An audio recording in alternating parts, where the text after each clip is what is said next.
ಹಿಂದೂ ಕಾರ್ಯಕರ್ತರ ಗಡೀಪಾರಿಗೆ ಕಾರಣ ಕೇಳಿ ನೋಟಿಸ್ ನೀಡಿದ ಪೊಲೀಸ್ ಇಲಾಖೆ ವಿರುದ್ಧ ವಿಶ್ವ ಹಿಂದೂ ಪರಿಷತ್ ಮತ್ತು ಬಜರಂಗದಳ ಪುತ್ತೂರಿನಲ್ಲಿ ಪ್ರತಿಭಟನೆ ನಡೆಸಿದೆ.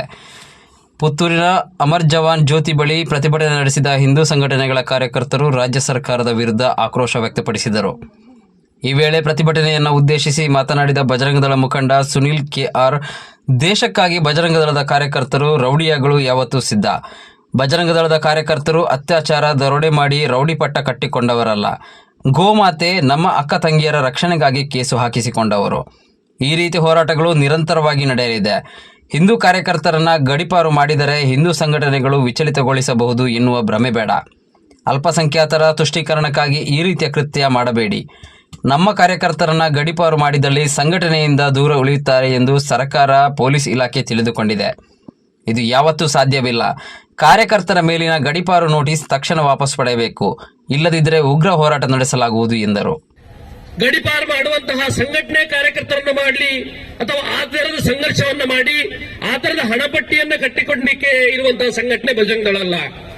ಬಜರಂಗದಳ ಎನ್ನುವಂಥದ್ದು ಆಗ್ಲೇ ಹೇಳಿದ ಹಾಗೆ ನನ್ನ ಗೋವನ್ನ, ನನ್ನ ಶ್ರದ್ಧೆಯ ಗೋವನ್ನ, ನನ್ನ 33 ಕೋಟಿ ದೇವತೆಗಳಿರುವಂತಹ ಗೋವನ್ನ ರಕ್ಷಣೆ ಮಾಡಬೇಕು. ಅದು ನನ್ನ ಸ್ವಾಭಿಮಾನದ ಕೇಂದ್ರ, ನನ್ನ ಶ್ರದ್ಧೆಯ ಕೇಂದ್ರ, ಅದನ್ನು ರಕ್ಷಣೆ ಮಾಡಬೇಕೆನ್ನುವಂತಹ ಹೋರಾಟವನ್ನ ನಿರಂತರವಾಗಿ 34 ವರ್ಷದಿಂದ ಹೋರಾಟ ಮಾಡಿಕೊಂಡು ಬಂದಂತಹ ಸಂಘಟನೆ ಬಜರಂಗದಳ. ಅದನ್ನ ಸಮಾಜಕ್ಕೆ ತಿಳಿಸುವಂತಹ ಸಂಘಟನೆ ಬಜರಂಗದಳ. ಅದರ ಮುಖೇನ ಕಾರ್ಯಕರ್ತರನ್ನ ಇಡೀ ತಾಲೂಕಿನಾದ್ಯಂತ ಗ್ರಾಮಗಳಲ್ಲಿ ಕಾರ್ಯಕರ್ತರನ್ನ ಹೆಚ್ಚು ಮಾಡ್ತಾ ಹಿಂದೂ ಸಮಾಜವನ್ನ ವಿಷಯವನ್ನ ತಿಳಿಸುವಂತಹ ಸಂಘಟನೆ ಬಜರಂಗದಳ. ನಿರಂತರವಾಗಿ ಬಜರಂಗದಳ ಈ ರೀತಿಯಾಗಿ ಕೆಲಸವನ್ನ ಮಾಡ್ತಾ ಇದೆ ಸುಮಾರು 34-35 ವರ್ಷದಿಂದ. ಇವತ್ತು ಯಾವುದೋ ಗಡೀಪಾರು ಮಾಡಿ ರೌಡಿಸಂ ಎನ್ನುವಂತಹ ಹಣಪಟ್ಟಿಯನ್ನ ಒಂದಷ್ಟು ಜನ ಕಟ್ಟಲಿಕ್ಕೆ ಪ್ರಯತ್ನವನ್ನ ಮಾಡ್ತಾ ಇದ್ದಾರೆ. ಸಮಾಜಕ್ಕೆ ಗೊತ್ತಿದೆ, ಇವತ್ತು ಸಮಾಜ ನಮ್ಮ ಮೇಲೆ ವಿಶ್ವಾಸವನ್ನಿಟ್ಟಿದೆ.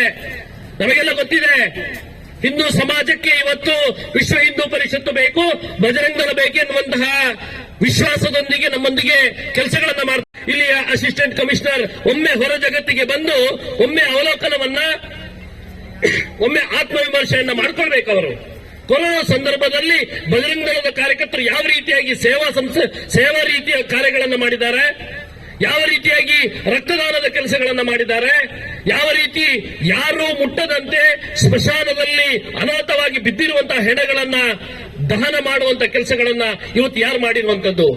ಇದೇ ಬಜರಂಗದಳ ಕಾರ್ಯಕರ್ತರು. ಇದೇ ನೀವು ಇವತ್ತು ಗಡೀಪಾರು ಮಾಡಿದ್ದೀರಲ್ಲ, ಅದೇ ಬಜರಂಗದಳ ಕಾರ್ಯಕರ್ತರು ಇವತ್ತು ಮಾಡಿರುವಂತದ್ದು. ನೀವೊಮ್ಮೆ ಹೊರಗೆ ಬಂದು ನೋಡಬೇಕಾಗಿದೆ.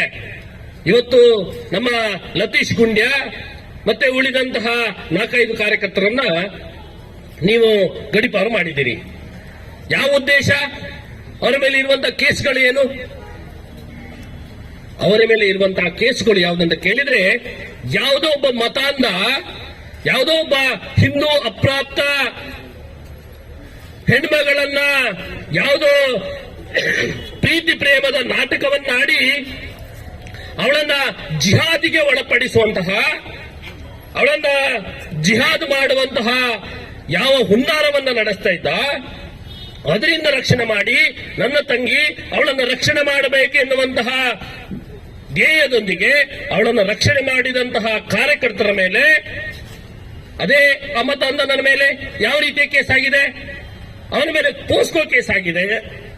ಅದೇ ಈ ಕಾರ್ಯಕರ್ತರ ಮೇಲೆ ನೀವು ಗಡೀಪಾರನ್ನ ಮಾಡ್ತೀರಿ. ಅವನ ಮೇಲೆ ಪೋಸ್ಕೋ ಆದಂತಹ ಮತಾಂಧನ ಮೇಲೆ ನೀವು ಯಾವ ರೀತಿಯ ಕ್ರಮಗಳನ್ನು ತೆಗೆದುಕೊಂಡಿದ್ದೀರಿ? ನೀವೊಮ್ಮೆ ಯೋಚನೆ ಮಾಡಬೇಕು. ಇವತ್ತು ಪುತ್ತೂರಿನ ಭಾಗದಲ್ಲಿ ಒಂದು ಘಟನೆ ಆಗಿದೆ. ಯಾವುದೋ ಫ್ಲೆಕ್ಸಿಗೆ ಚಪ್ಪಲಿ ಹಾಕಿದ್ದೀರಿ ಅಂತ ನಮ್ಮ ಕಾರ್ಯಕರ್ತರನ್ನ, ಅಲ್ಲಿರುವಂತಹ ಯುವಕರನ್ನ ಅಮಾಯಕರ ಮೇಲೆ ಹಲ್ಲೆಗಳಾಗಿದೆ. ಆ ಹಲ್ಲೆಗಳ ಬಗ್ಗೆ ಪ್ರಶ್ನೆಯನ್ನು ಮಾಡಿದಾಗ ಸ್ಥಳೀಯ ಪೊಲೀಸರ ಮೇಲೆ ಎಫ್ಐಆರ್ಗಳಾಗಿದೆ. ಸ್ಥಳೀಯ ಪೊಲೀಸರ ಮೇಲೆ ಎಫ್ಐಆರ್ ಆಗಿದೆ ಅಲ್ಲ, ನೀವು ಪೊಲೀಸರನ್ನ ಪ್ರಶ್ನೆ ಮಾಡಿ ಆ ಎಫ್ಐಆರ್ ಆದಂತಹ ಪೊಲೀಸರನ್ನು ನೀವು ಗಡೀಪಾರಿ ಮಾಡಬೇಕಿತ್ತಲ್ಲ. ಯಾವ ಎಫ್ಐಆರ್ ಆಗುತ್ತೆ ಅಂತ ಕಾರ್ಯಕರ್ತರು ನೀವು ಗಡೀಪಾರ ಅಂತ ಮಾಡ್ತೀರಿ ಅಂತ ಹೇಳಿದ್ರೆ, ಆ ಎಫ್ಐಆರ್ ಆಗಿದಂತಹ ಪೊಲೀಸರಿದ್ದಾರೆ ಇವತ್ತು, ಅಥವಾ ಪುತ್ತೂರಿನ ಈ ಭಾಗಗಳಲ್ಲಿ ಭಯೋತ್ಪಾದನೆ ಚಟುವಟಿಕೆಗಳನ್ನು ಮಾಡ್ತಾ, ಜಿಹಾದ್ ಅನ್ನು ಮಾಡ್ತಾ ಇರುವಂತಹ ಯಾವ ದುಷ್ಕರ್ಮಿಗಳು, ದೇಶದ್ರೋಹಿಗಳು, ರಾಷ್ಟ್ರದ್ರೋಹಿಗಳಿದ್ದಾರೆ ಅವರನ್ನ ಗಡೀಪಾರು ಮಾಡಿ. ನೀವು ಈ ಬಗ್ಗೆ ಒಮ್ಮೆ ಯೋಚನೆಯನ್ನು ಮಾಡಬೇಕು. ಇವತ್ತು